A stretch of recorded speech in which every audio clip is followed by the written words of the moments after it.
What's going on, guys? What's going on? Welcome back to the channel. This is your boy Dwayne. Today we're going to be discussing network maintenance, specifically home network maintenance.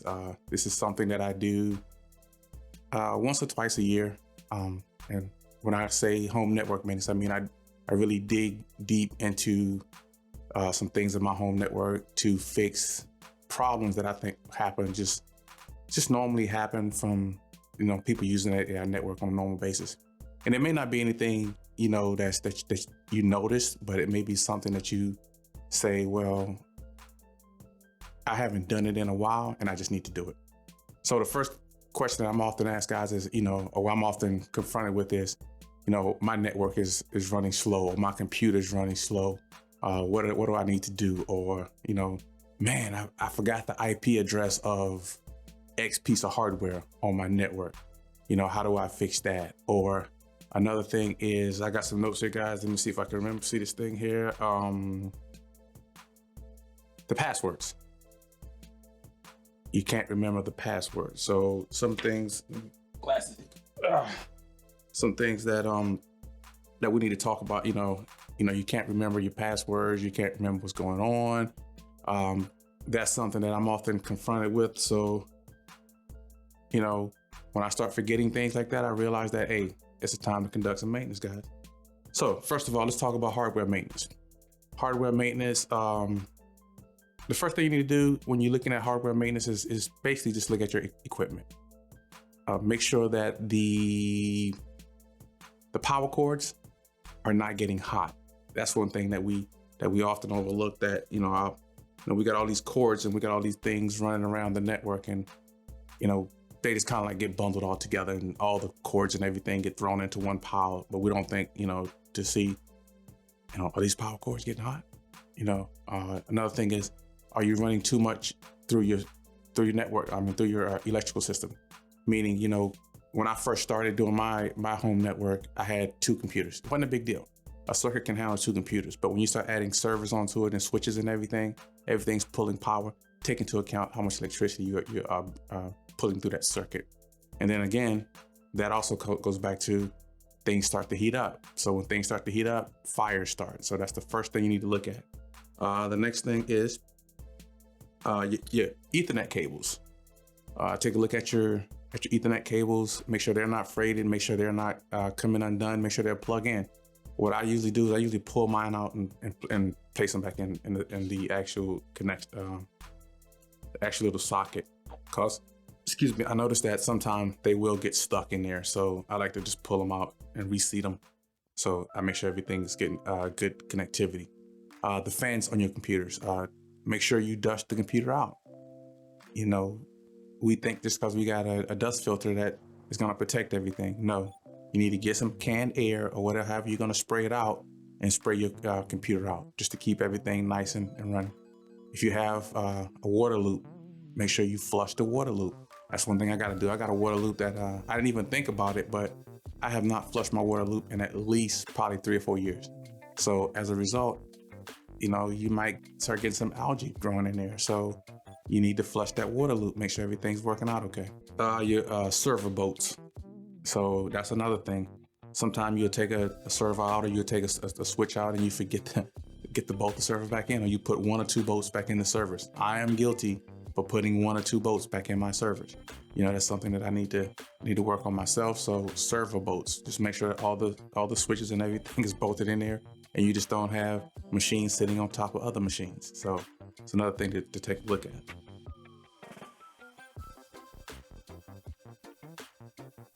The next thing is network topology, guys. If you don't know what network topology is, or you haven't really dove into your network topology, then probably something you need to look at. When you first start out and you have 1 or 2 things on your network, it's not that big of a deal. But when you start adding switches and servers and they start doing different things, you want to make sure that your network is segmented. So when your network is segmented, sometimes when we're testing things, we just start plugging things in networks. And if they're working, we just say, okay, it's working. It may not belong on that network. So if it don't belong on that network, we need to look at our network topology, look at our hardware, look at our client IPs and everything, and make sure everything is in the proper network. I find that it makes my network run a little bit smoother. It makes it a little bit snappier. So I try to keep everything segmented as much as possible. It's not always like that. And that's just something that I do, maybe, like I said, once or twice a year. I just sit down and say, listen, on this switch, this is supposed to be in this network, or this VLAN is supposed to have this in it. And if something's in the wrong VLAN, then I usually go ahead and fix that. One thing that kind of stomps me is the Plex server. So I have my media files are being served to my Plex server off of from what is called a storage network. So that NIC is connected to my storage network, whereas the management side of the NIC, the network interface card that's attached to the motherboard, is how I stream Plex outside of my network. So what I do is I try to just make sure that NIC is going to the outside world, but it doesn't always work like that. So as a result, what I do is whatever's working, I change it in the router, and if it works, I don't bother it. But that's not the way it should be. It should be on the proper network. So make sure all that's on the proper network. Security. Change your passwords. A lot of times we will get a password, and if the company or the site that we're using does not prompt us to change our password, we just don't change our password. That is not the right answer. You need to change your passwords. Probably, I would say twice a year, you need to change your password. So for sure, once a year, you should sit down and go through every site that you have a password on and change that password. All right. So that way, if somebody's gonna get into your account, they don't get into it because you had the same password for the last 10 years. He said, make sure you and make sure your password has 8 to 12 characters. I like for my passwords to have at least 16 characters. So if somebody gets in my system, then they earned it. So make them work for it. Don't just give it to them. Don't put 1 2 3 4 5 6 7 8. No. Don't put D5 1 2 3 4 5 6 7 8. No. Create a unique password. They have plenty of password generators out there that you can use. So whatever you decide to use, just make sure you change your passwords. Re-imaging your computer, guys. If you don't know, and if you're a Windows user, you can go into Windows and you can basically, what it says is reset your computer to factory. If you're not using SDN networking right now, probably something you need to look into. And that's where, your server, your software sits on a cloud, and you just rent that software. So if you have to re-image your computers, you just go down, re-download that software, put your password in, and then the account's back up and running. So all my Windows computers, I re-image them every year. So that's something you might need to look into. What it'll do is set everything back to factory, and then you just go back and put your whatever parameters you have for that computer back in the system. I.e. use your network topology to make sure everything's set up, your IP addresses are right, and all that. Make sure all your network cards and everything is going to the right IP address and it's in the right network. Once you do that, your computer be back as good as new. Whatever website you go to, you reset your password. When you go back to that website, you just sign back into that website, and now those passwords, that website's back up and now working. I guarantee you, if you do that at least once a year, because what happens is you get malware. You get all kind of stuff on your computers, cookies and everything. And if you don't clean those things out, then your computer starts to slow down after a while.